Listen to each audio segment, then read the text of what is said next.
Bonjour à tous, aujourd'hui on va voir les classes imbriquées.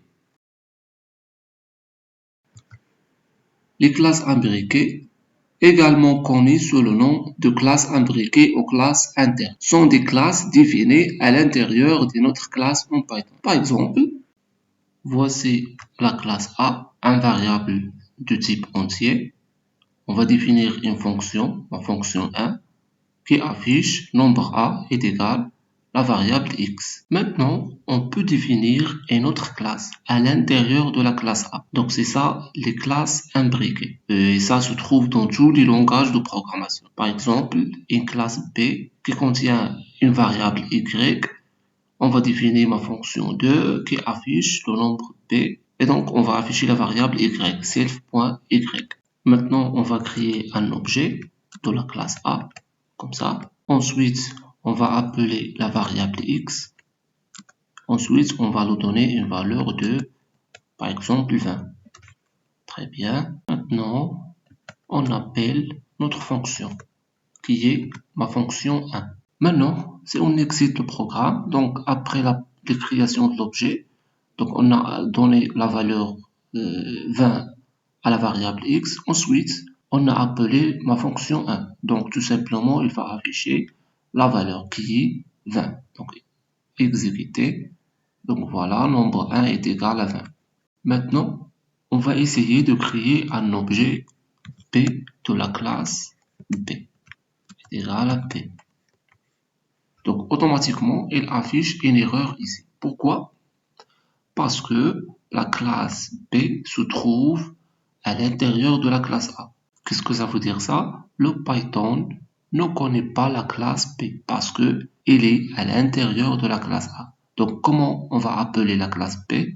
Tout simplement, on va écrire A.B,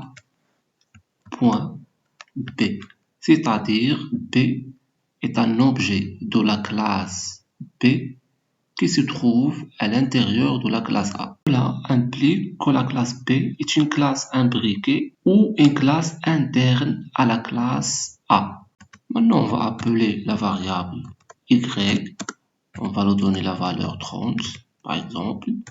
Ensuite, appeler ma fonction 2. On exécute le programme et normalement, il affiche le nombre B est égal à 30. En Python, vous pouvez également définir une classe à l'intérieur d'une fonction. C'est une technique moins courante, mais elle peut être utile dans certains cas, notamment pour encapsuler le comportement d'une classe à un niveau local. Donc, on va supprimer la classe A et on va définir une fonction. Define, on va la nommer par exemple C.